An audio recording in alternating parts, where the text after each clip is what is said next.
What's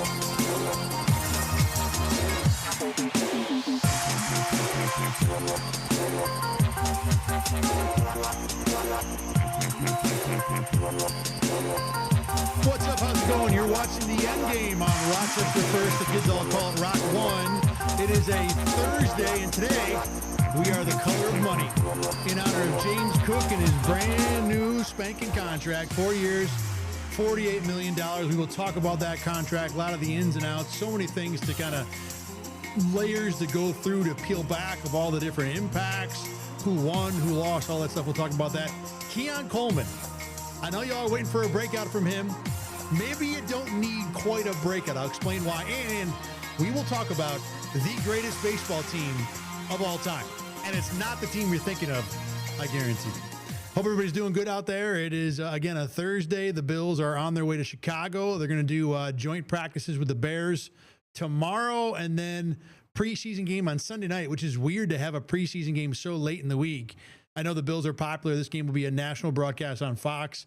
Obviously, you know, a team in the NFL wants to profile, but just the natural rhythms of the preseason, a game Sunday at 8 feels weird, and it just throws off the week a little bit. I'm sure the Bills don't mind having a longer week getting ready for a game, a little more of a regular game routine, but that'll be the big story tomorrow. Obviously, the big story yesterday, like I said, was James Cook, who signed a 4-year, $48 million extension, and kind of a contract that came out of nowhere. And, you know, if you do watch Bills Camp Day Recap, which myself and Rachel Liebert hosted yesterday, it's been on all preseason long. Please check that out. We talked a lot about the different, you know, parts of this contract yesterday and how much the contract really took us both by surprise. Now, I know Cook came back from his hold-in and practiced on Tuesday, but even leaving practice Tuesday evening, there wasn't really a feeling that a contract was close. You know, Cook didn't talk to the media. I think as it turned out, he probably knew a deal was close, and it would have been a waste of time for him to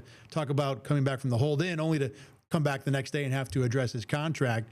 But it didn't feel like Cook practicing was necessarily an indication that anything had changed with the contract, because the whole deal of what he was doing was framed from what we saw Saturday, which was Sean McDermott saying, hey, you know, I kind of coaxed him out there. We talked, and, you know, he agreed to come out and warm up even though he didn't want to play.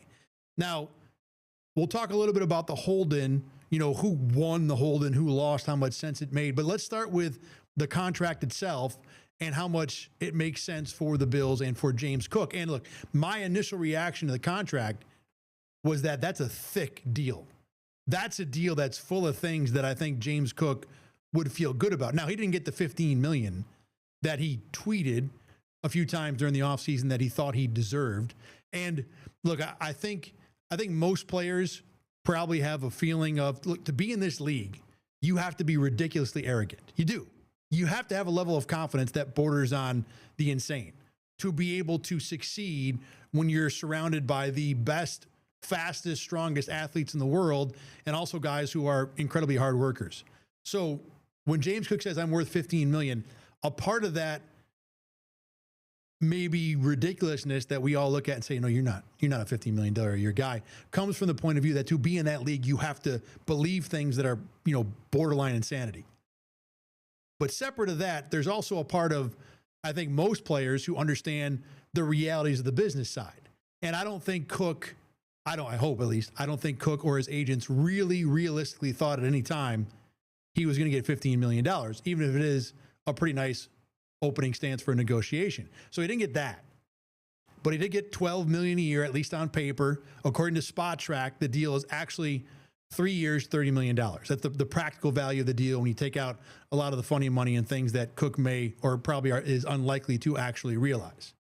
Still a thick deal.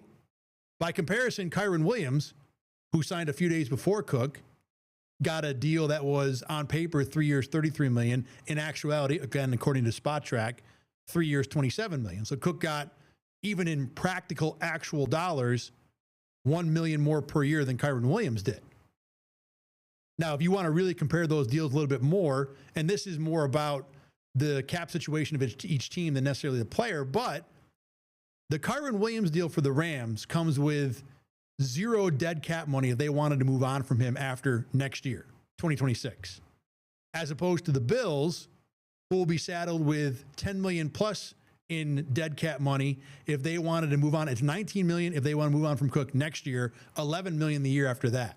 So although they both got more or less the same money, the Bills seem to be a little more locked in just because of the dead cap charge that will be accounted for Cook. Now, really, I think both guys are going to be on their teams at least through this year, next year, and the year after.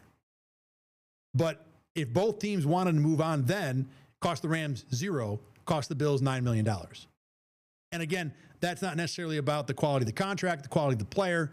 The Rams have $20 million in cap room or so right now. They only have $230 million committed the next year. The Bills, on the other hand, have $1.3 million in cap room. And keep in mind, when the season begins, they go from counting 51 players to 53. So essentially the Bills are over the cap right now, and we'll have to probably make small moves to figure that out. The Rams, on the other hand, again, have $20 million in space right now. The Bills next year already have $307 million committed in cap money. And overthecap.com projects the cap to be about $300 million. So right now, based on that projection, the Bills are over the cap. Now, we're not going to bore you with the details about how, the cap next year will probably be higher than expected, and the Bills can do a number of things to get under the cap. The bottom line is, if you want to compare the Kyren Williams deal and the Cook deal, which has been the contract that's been the comparison for James Cook primarily the last few days, they're pretty similar in dollars, and the Bills have the tougher escape hatch should they want to make use of it. As for the deal itself with James Cook, I think let's start with the pros of this. Number one, Cook doesn't have a whole lot of tread on the tire. This is a guy that doesn't even have 900 carries so far through 3 years in the NFL, 900 touches, I should say, which is a pretty reasonable number. He wasn't even used that much at Georgia. He was part of a two-headed monster at Georgia, too, in college. So Cook's long-term prognosis for this deal in terms of whether it's worth it to the Bills is pretty good.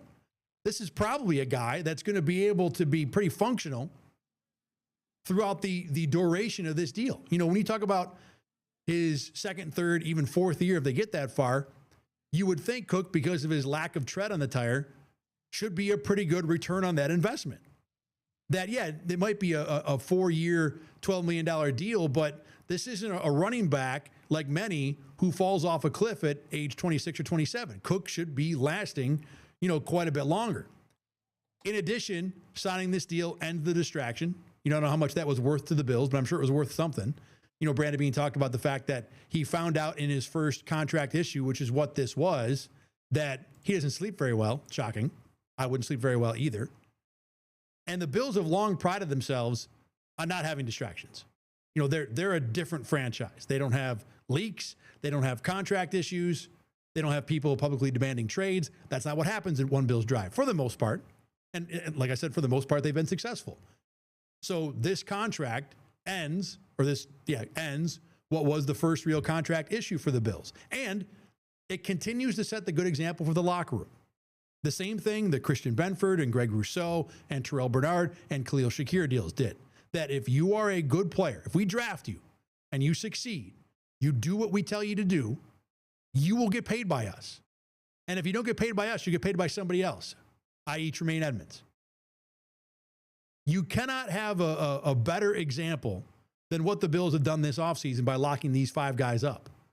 For all the young guys, all the recent draft picks, the Max Hairstons, all the D linemen they picked this year, all of these guys see what happens and think, hey, if I just trust the process, if I do my job, do my 111th, and lock into all the Sean McDermott cliches, I'm probably going to get paid.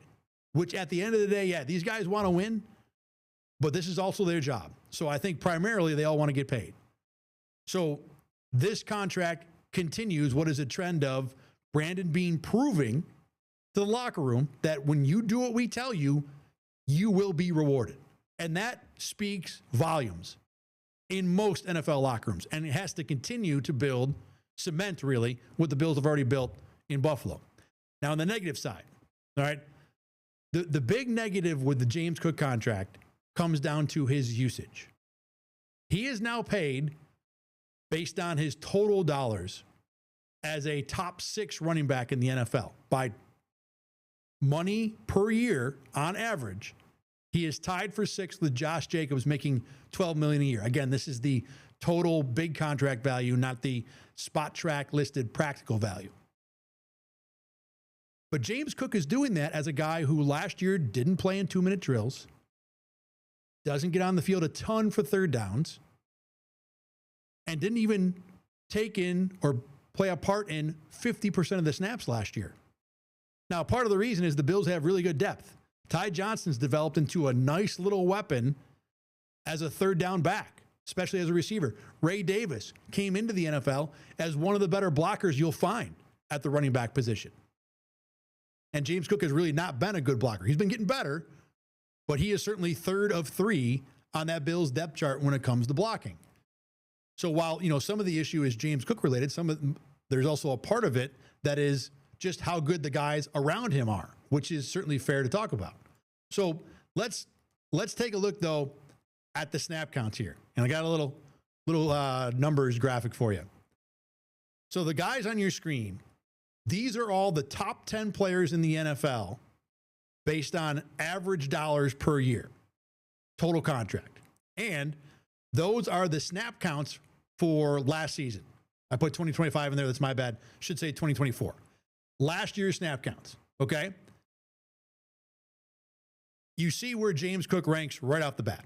He's the only guy in this list that did not take at least 50% of the snaps last season. Of the other guys in the top 10, only Derrick Henry also didn't take 60% of the snaps last season. And when you think, well, what's 12 or 13 or 15%? Most NFL teams run about 1,000 to 1,100 plays in a year. So each percentage point is 10 snaps. So James Cook took approximately 100 snaps less than the other guy in the top 10 who had the lowest number of snaps last year. And he's taking 200, if not more, the guys in the middle there, James Conner, Josh Jacobs, Aaron Jones. And you go all the way to the top, again, we're talking about Kyren Williams as the guy we're comparing James Cook to. Well, Kyren Williams last year had 87% of the snaps for the Rams. He almost was on the field twice as much as James Cook. And the Rams are paying him a little bit less. So is that good value for the Bills? Probably not. There's an argument about not paying running backs at all. I think James Cook has certainly carved out a role that makes him valuable enough for the Bills. And the other thing, too, the way Derrick Henry and Saquon Barkley played last year, I think there's a little different opinion of paying running backs in general. But regardless, when you talk about what bang for the buck are the Bills getting, it's way less than all the other guys who are paid in the top 10. And keep in mind, these aren't just guys who are paid more than James Cook. He is tied for sixth on this list.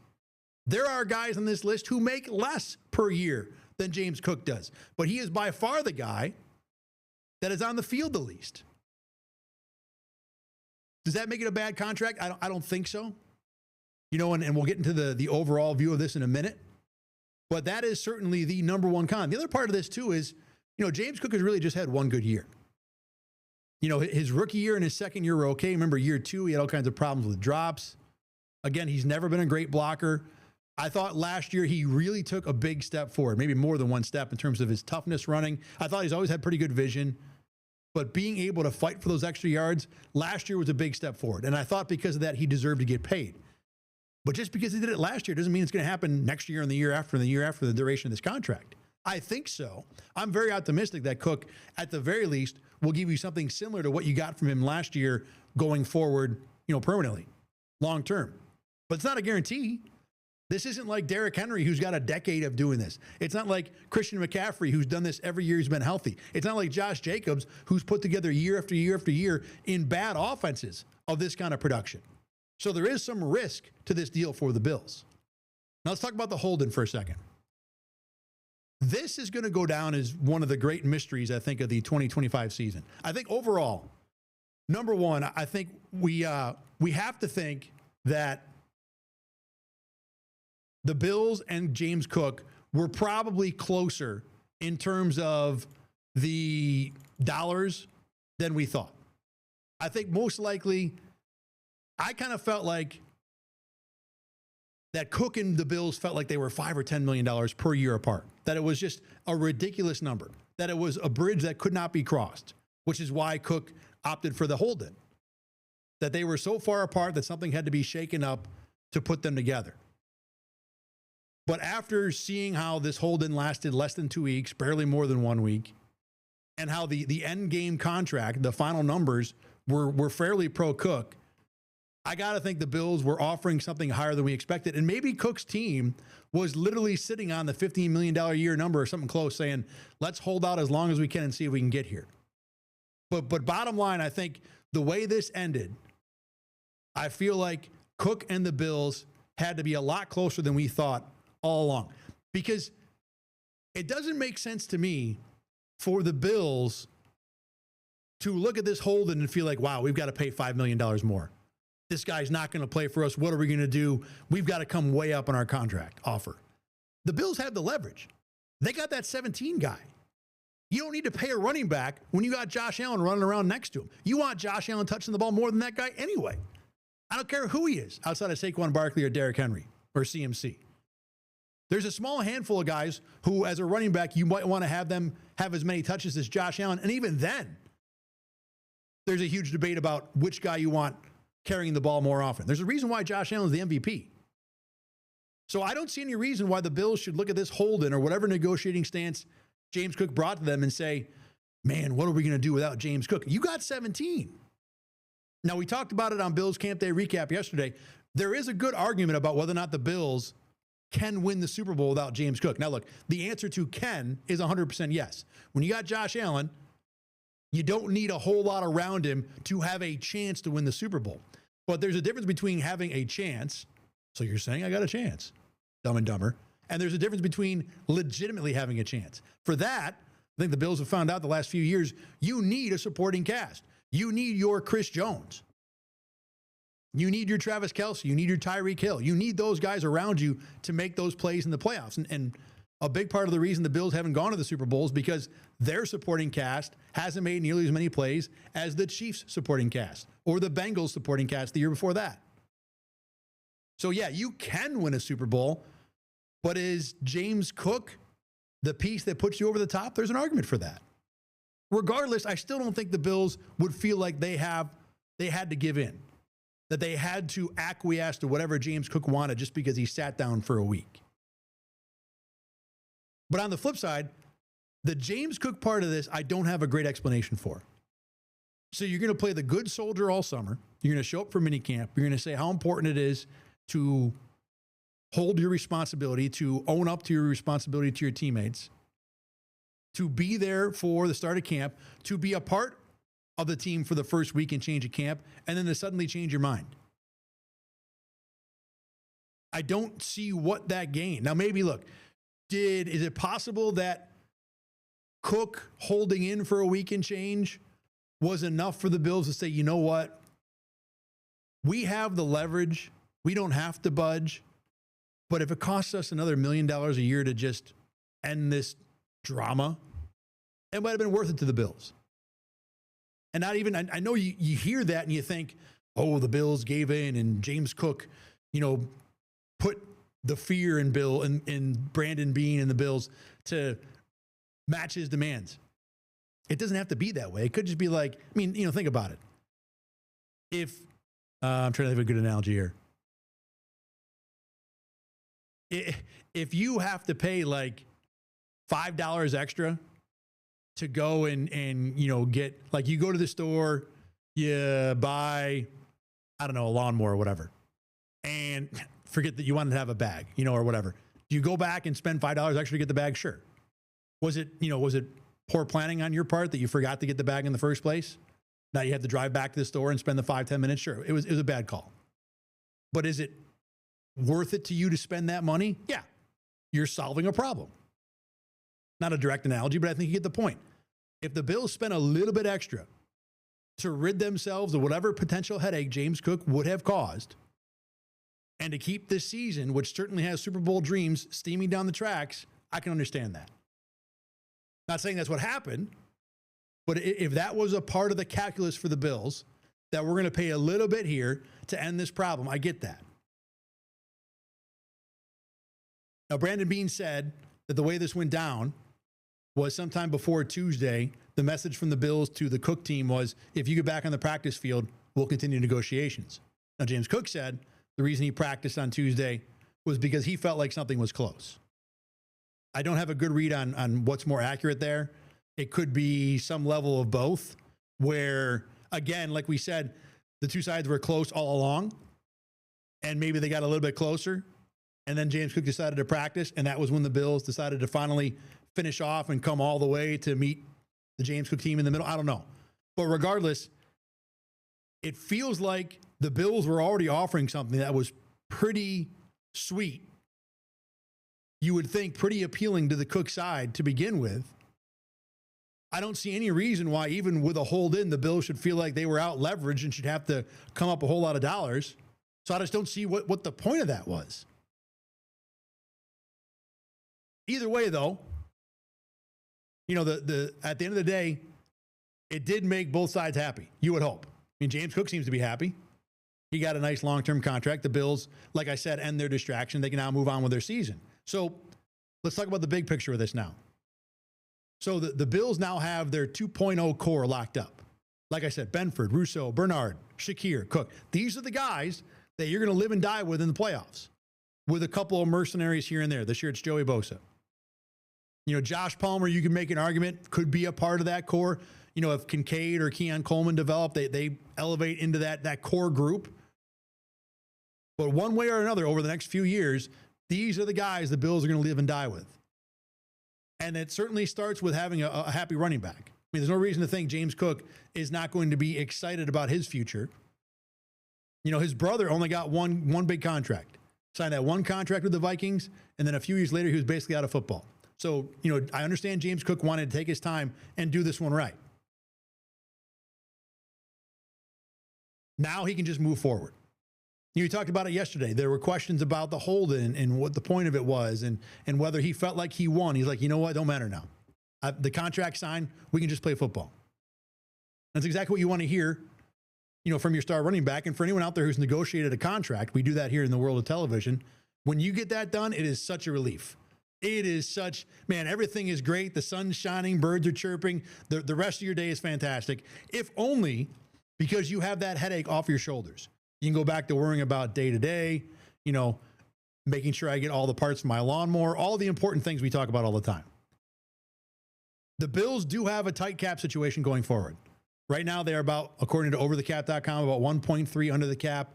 Next year, they have $307 million, like we talked about, committed to the cap. So they are, again, already over the projected cap for next year. There are moves that can be made. You know, you can always take a guy that's going to be here long term, turn his base salary into a signing bonus, and subtract some cap dollars. Josh Allen is a prime candidate for that. As long as you have players that you feel good about long term, and the Bills have a number of them right now, not even the 5 guys they've signed this year, you always have that avenue to create cap space. But regardless, you know, the Bills are going to be in a spot now where they are going to have to spin those, you know, pull those levers every single year to get under the cap. And the idea of the Bills chasing down a big-time free agent, it can happen, but it's a little more of threading a needle. Not a lot, but a little more. But this Bills team now has their window open. And, you know, this was the thought I had going into last year. They got rid of all those older players. Trey White is back, but they got rid of them last year. Jordan Poyer, Micah Hyde, Mitch Morse, Stephon Diggs. That was kind of the purge. And we all talked about it last year, that last year might be a little bit of a rebuild season. Turned out the Bills figured it out quick. Everybody eats, worked out great. You went within 3 points of getting to a Super Bowl. But even that year, the thought was 25 and 26, maybe 27. That's going to be the big window for the Bills. Well, now we're here. Everybody's locked up. You're going to have a couple contract issues next year. David Edwards, Matt Milano, Connor McGovern. Those are problems for next year, though. The Bills are full speed ahead. No problems. Let's just play ball. Stay healthy. Figure it out. Make plays in the playoffs. There's nothing to worry about this year and really even next year. I know we talked about those 3 guys. There are ways. The Bills' cap situation is not so dire that you can't bring at least 2 of those 3 guys back, and maybe all 3. So the window is wide open right now, and the Bills are ready to attack it. The one caveat that I would talk about with what the Bills have done this offseason, and especially the way Brandon Beane presented it yesterday, talking about the Cook contract, is he was excited about how all these guys the Bills have signed are all players they believe are still ascending. And look, that may be true. I think there's reason to believe Cook could play better. Greg Rousseau is a guy who every single year I'm impressed with the fact he finds at least a little way to get better. Khalil Shakir's first year as a main, really consistently productive receiver was last year. He could get better. Terrell Bernard, relatively young, still at the linebacker position. So there's good reason to think these guys could all ascend. But I'm not a huge fan of laying out money for all these guys on the hope that they get better. Now, look, the way the NFL landscape is laid out, when these guys were drafted, it wasn't like the Bills had much of a choice. These are good young players. You want to keep them, you pay them. And yeah, again, they could all get better. But if the argument for this core is that, well, we're going to pay them money because they're going to get better, it just doesn't always happen that way. And I guarantee it won't happen for all 5 of these guys. Just sheer law of large numbers. How, the world works, injuries, any of those things. At least a couple of these guys will either stay the same or even get a little worse. That's just how things go. So if you're going to bet on this core based on the fact that, well, they're going to be better next year and the year after, that's not reasonable expectations. So this core is good. They're going to win a lot of games. Can they produce in the playoffs? I think is a big question. Look, there's a question about the playoffs for virtually everybody who wears the red, white, and blue. Not just these 5 guys. Sean McDermott. I know Josh Allen has played great in a lot of playoff games, but he's had moments too. Remember, the guy put the ball on the ground 3 times last year against the Chiefs. There are questions top to bottom with that roster when it comes to playoffs, including the 5 guys the Bills signed this year. But regardless, this was a really good offseason for the Bills. You think about Brandon Beane. He has now built 2 cores, 2 groups of supporting cast surrounding Josh Allen that are at the very least 12 to 14 win worthy in the regular season. I don't know if Bernard or Rousseau or James Cook are going to make that big play against the Chiefs in the AFC Championship or against the Ravens in whatever playoff game, but I'm pretty damn sure they're going to win 10, 11, 12 games, and I'm pretty damn sure they're going to win a lot of AFC East titles. And that, to me, is excellent GM work. I mean, how many GMs even get the opportunity to build 2 cores? Brandon Beane has done it. And the Bills are going to be wildly successful in the regular season. They're going to win a lot of games. They're going to go to a lot of playoffs. They're probably going to win a lot of playoff games. And they're going to have at least a good, reasonable look at a Super Bowl. And when you talk about what the job is of a GM, I don't know what more you can ask for. All right, we're going to take a break. When I come back, I want to talk a little bit about a guy who may not be too happy about the way the James Cook thing went down. And then also, Keon Coleman. What do the Bills really need from him this year? That's coming up next. You are watching Rochester First. Remember, the kids, they call it Rock One. The Endgame is back after this.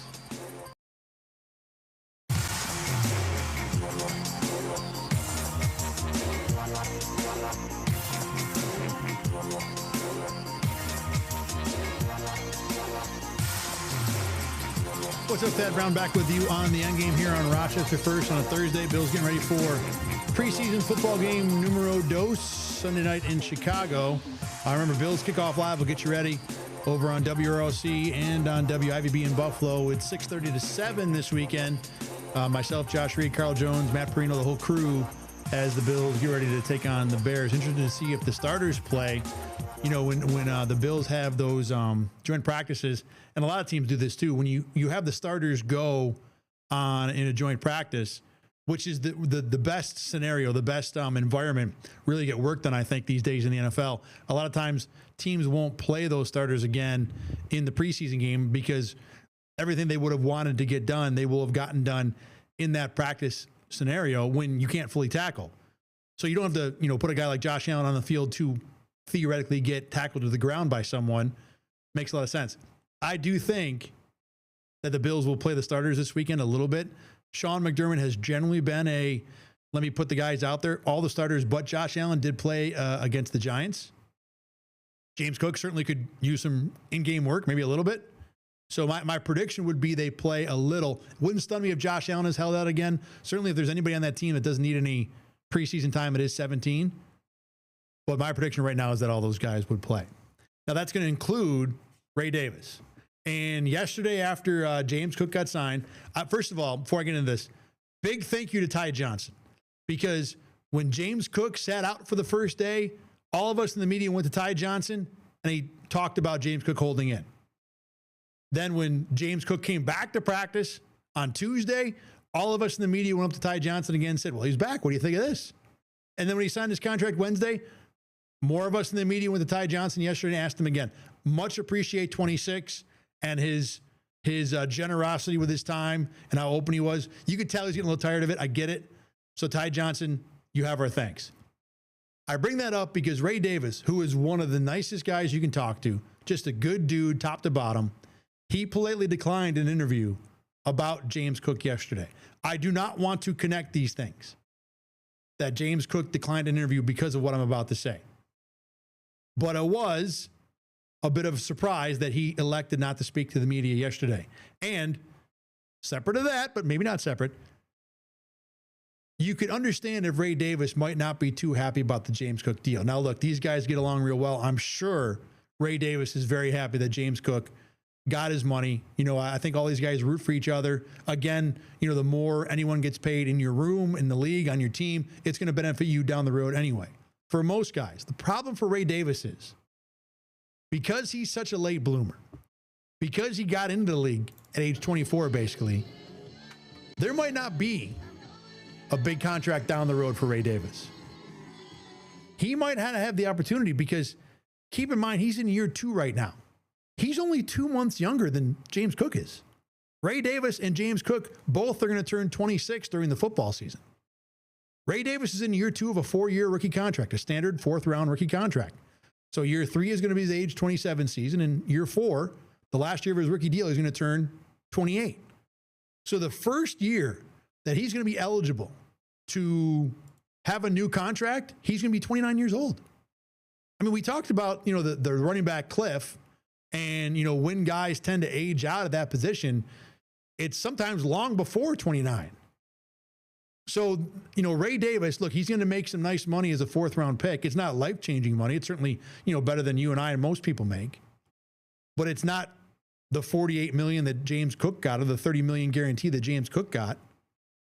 And outside of Ray Davis pulling a Saquon Barkley for the next 4 years of his career, it's hard to imagine anyone wanting to pony up multi-millions of dollars for a running back who's going to turn 29.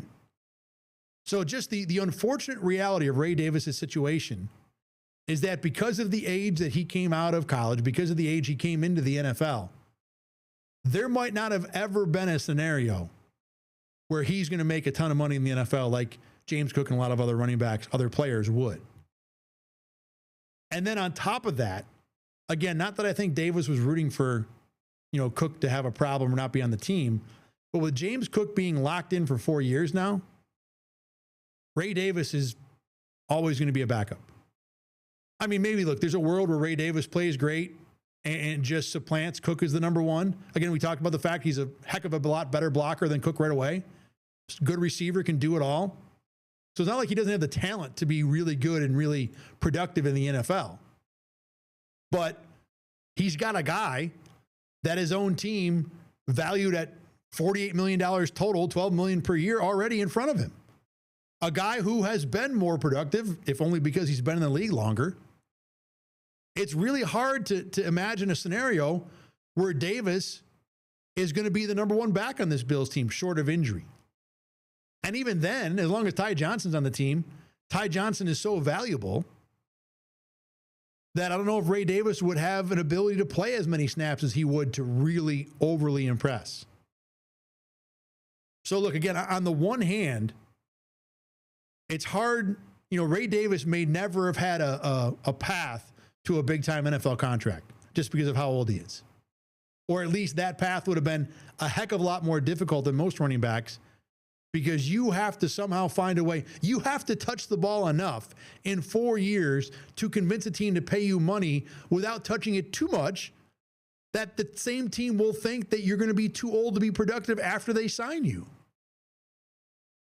And with James Cook now locked in Buffalo for those 4 years, I don't know where Ray Davis has a path to any of that. And again, it may have never been something that was possible. Whether James Cook was a Bill for 4 years or not, he could have held in the whole season, not played it down, gotten traded somewhere else in the middle of the season. Ray Davis, unless he has a ridiculous year, has a good year, has another good year after that. And by the time he's eligible for a new contract, he's 28, 29 years old. So there might not be a world where Ray Davis ever signs a big-time contract. But with James Cook on the team, it got a whole lot harder. And you got to feel bad for the guy because you want to see all the Bills have a chance to succeed. Ty Johnson's been around the league. He has carved out his role. He knows what he is. He's, been paid reasonably for it. James Cook got his, big, again, deserved big contract. You want to see a guy like Ray Davis, if he succeeds, like most of us think he can, get rewarded for that. But the hard reality, the truth of the NFL is that at the age that Ray Davis is at, with the limited opportunities he's probably going to get short of a James Cook injury, it's hard to imagine that he's going to be able to find a path to get that money. And for a dude that's as, affable and friendly and thoughtful as Ray Davis is, obviously the story that he went through, homeless for a time, lots of brothers and sisters, you'd love to see him get that generational, that life-changing wealth. I just don't know if that path was ever out there for him. And like I said, it's a little harder today. All right, let's move on to Keon Coleman here for a minute. I know there are a lot of people out there that are dying to see the Keon breakout. I get so many questions during camp. How did Keon look? Even questions is the soft term. It's really arguments during camp. If you criticize Keon Coleman, you're a hater. But there are a lot of people out there that don't think he, will be able to be a successful NFL receiver. They worry about his separation ability. They worry about his hands, with the way that this preseason has gone. Here's the thing, though. I don't know if Keon Coleman really needs to ever have a breakout. Certainly not this year.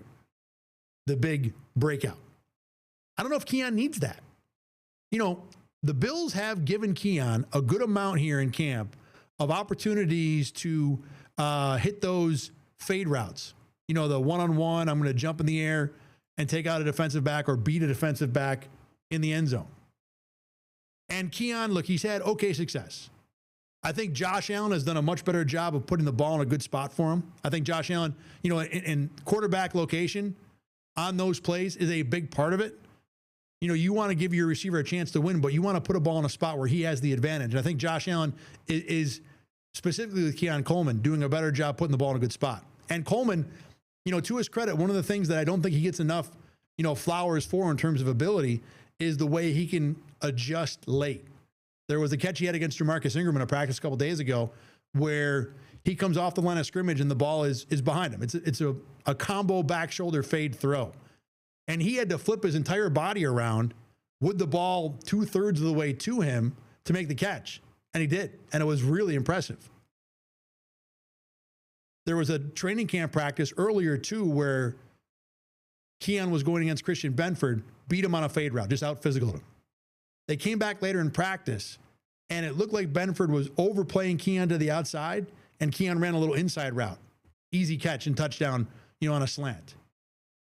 If the Bills can get Keon Coleman to just be a red zone specialist, I think that would be worthwhile. I know people want to see him. Look, he was picked with the 33rd overall pick, number 1 in round number 2. You expect the guy to be more than just a part-time player, a niche player. But I always think, and we'll talk to people about that, once a guy gets drafted, for the most part, where he was drafted is irrelevant. Once you're in the league, you're just in the league. Find a role for yourself. Do something. And if Keon's role this year is going to be, I'm just the guy that can loosen things up in the red zone. I'm the guy that I'm the red zone easy button. That's a huge benefit for the Bills. Now, this is not a team that needs a ton of red zone help. They were 71% last year converting in the red zone, number 2 in the NFL. They've been top 10 the last 3 years. So this is not a team dying to figure things out in the red zone. But it would be nice if Josh Allen didn't have to beat himself up so much down there. Keep in mind last year, goal-to-goal situations. When Josh Allen did not hand off, 22 times he ran it, 29 times he threw it. So it's almost 50-50 that Josh Allen's going to tuck and run in the area of the field which is most congested with the most defenders with, you would think, the most opportunity for him to take hits. And of those 29 passes, he completed 13 for 10 touchdowns, plus there's that weird lateral touchdown with Amari Cooper. That was a completion and a touchdown, even if it wasn't a completion for a touchdown. Now, again, that space is tight. I didn't research every quarterback in the NFL, but I would imagine the completion percentage for most quarterbacks is not too high. Regardless, 13 to 29 ain't great. 10 of 29 on throws, and this is goal-to-go situations. This isn't just like 1st and 10 at the 19. This was any goal-to-go situation I looked at, and almost all of these were 10-yard line and in. Basically the spot where you would run that fade throw to Keon Coleman. So although the Bills' red zone efficiency is really good because Josh Allen does succeed a whole lot when he does pull the ball down and run. Still, if Keon Coleman can at the very least cause a red zone matchup nightmare, cause a headache, because that is the easiest way in that short field area to score. Because defenses are so good at congesting everything, I mean, you can drop 7 guys in a zone, stand 4 across the goal line, 3 at the back line, and make it really, really hard to find space to throw the ball. And of all the strength that Josh Allen has, and he is strong at everything, that quick, short area processing is not one of the higher ones for him. Remember, with Josh Allen, everything is a strength, so it's all relative. There are other things he does better than this, which is why a lot of the time you'll see him tuck and run and scramble and use his unbelievable physical skills to convert in the red zone, and he's really good at it. But if you could have Keon Coleman be a guy that can take just a little bit of pressure off, whether it be with the fade pattern or something else, be that big target. Be that guy that, you know what, it's 1st and goal on the 4, and this team is really good stopping the run. I'm just going to drop back, throw it to 0, and let them make a physical play. That would be a huge contribution to this offense. On top of the fact, keep in mind, there's a good chance that Keon Coleman is going to be the number 1 blocking receiver on this team. This Bills team has always had a receiver you could depend on as a really good blocker. Last year was Matt Collins, Gabe Davis before that, Jake Kumaro back in the day. Well, they don't have that guy this year. Josh Palmer is not that. Khalil Shakir is good for his size, but at 5'10", 190 or whatever, he's not an ideal guy to be, leading an off-tackle play like the Bills do sometimes ask their receivers to handle. Keon Coleman can do that. He's willing. He's big enough. He's shown a bit of an aptitude for it last year. So I think that the blocking receiver role, for the most part, will belong to Keon. And Gabe Davis has proven that you can be a regular receiver and handle that blocking role. Now, the downside of that is you're going to play a ton of snaps. Gabe Davis's snaps were routinely in the 90-plus range because he was on the field for obvious rundowns and a lot of pass downs.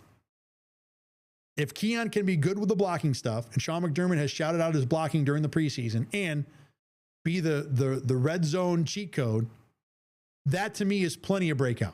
Even if the result of that might be a season that's like 40 for 706 touchdowns, that would be a nice, solid contributing season for the Bills, especially when this offense preaches everybody eats. You don't need number 0 to break out Brian Thomas-like, where he's going for 100 catches and 1,000 yards. Just give me these 2 roles. Be good at these couple of things and let Josh Palmer and Khalil Shakir, and Curtis Samuel, if the guy's ever healthy, Dalton Kincaid, let those guys navigate between the 20s. If you can finish off my drive for me, if you can be that receiver that's going to block for James Cook when my 5 or 6 linemen win, and you can take care of a corner and now it's 40 yards out the gate for Cook, I'm good with that. I'm good with that. And I think there's a decent chance that's kind of the bar for what the Bills are hoping for this year. If Coleman does more, if he can become a better separator, great. But if he can just give me those 2 things, or most of those 2 things, I think Coleman and the Bills, or at least the Bills for sure, will be very happy. All right, one more break here. When we come back, the greatest baseball team of all time. I don't know if you know who that is. They're playing right now. You can go watch them on your TV tomorrow. Historically, legendarily, an awesome, awesome baseball team. I'll tell you all about them and why you should be watching them right after this. This is the Endgame here on Rock 1, also known as Rochester First.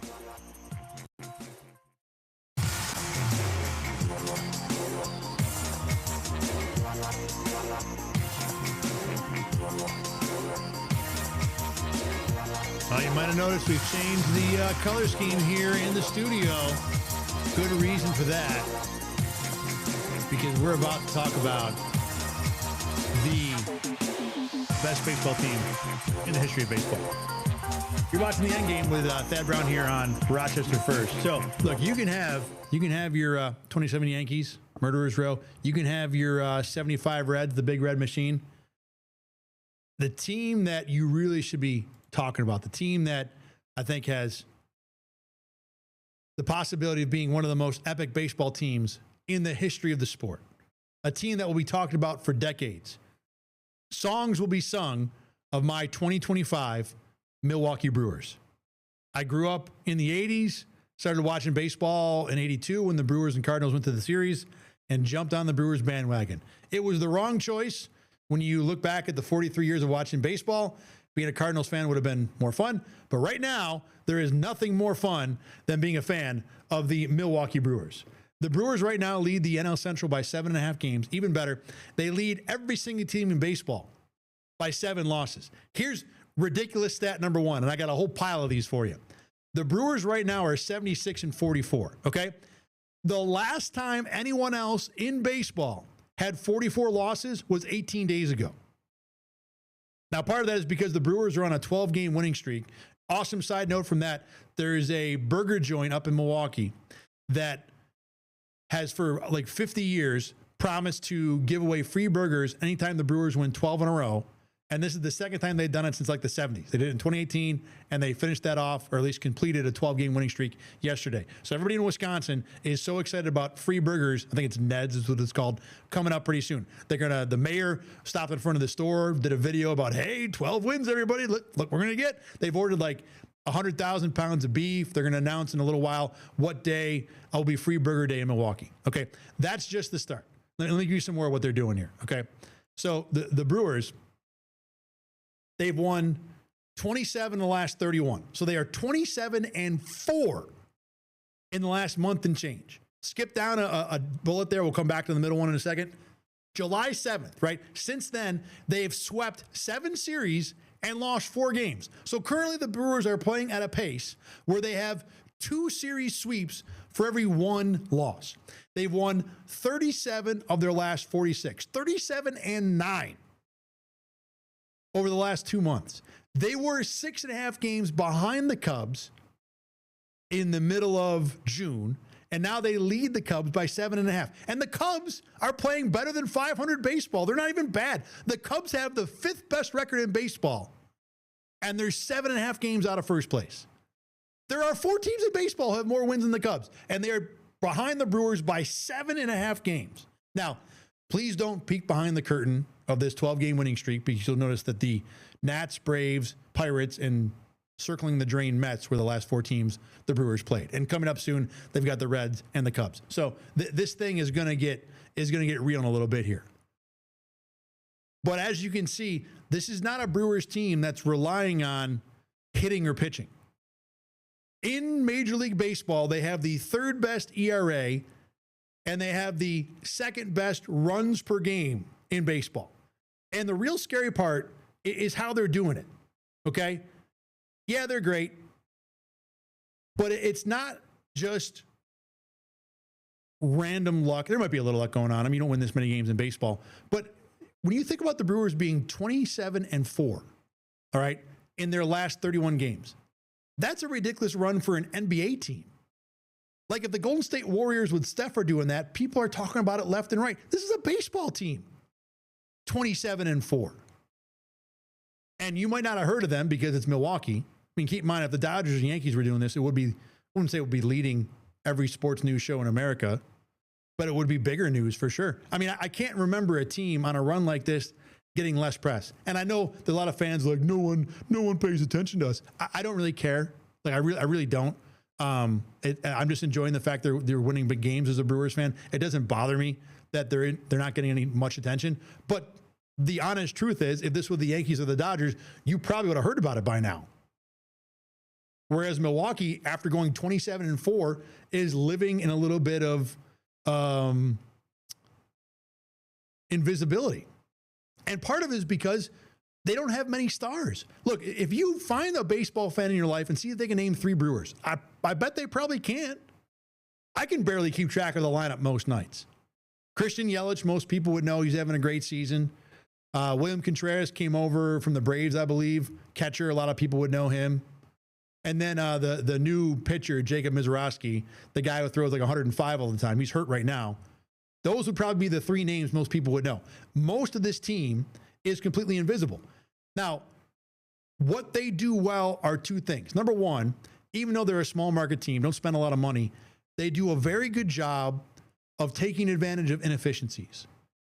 Not a lot of talk about the small market world in baseball, but as a Brewers fan, I kind of get into it a little bit. And there's almost 2 groups of teams.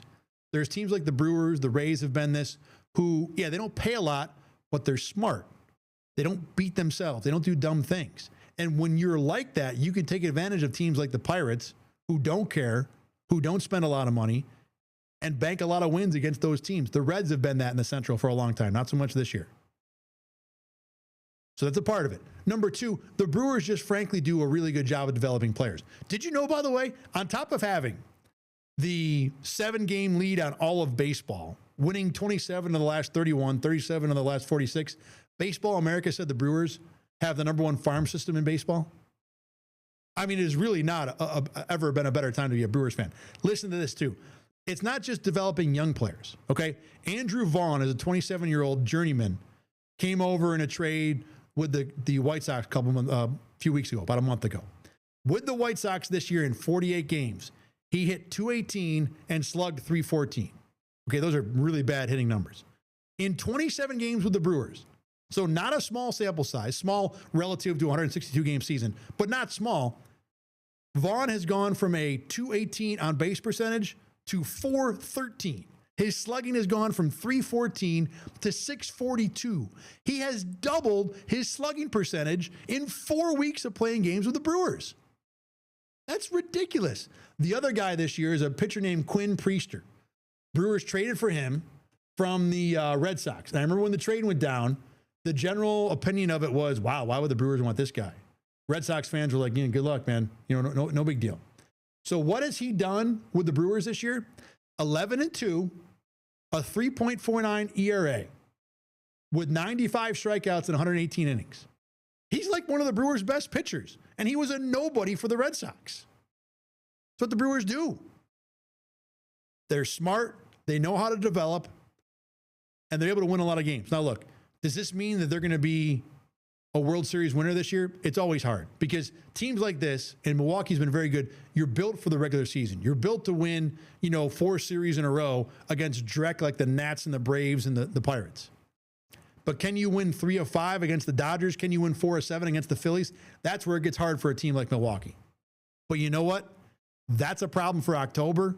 This is August. And right now, I am just enjoying the heck out of this run. Pretty sure this will not be the last time the Brewers get mentioned here on the Endgame. We'll see how they do. I'm not really knocking on wood, but there's certainly some, as a fan, you still get worried about, oh man, we're up by 7.5 now, but 5 games against the Cubs. You never know. Can't blow this. I think the Brewers are good. So am I for today. Thanks for watching the Endgame. We'll see you again on Monday after the Bills take on the Bears. You're watching Rochester First. Remember what the kids call it. It's Rock 1. See you on Monday, everybody.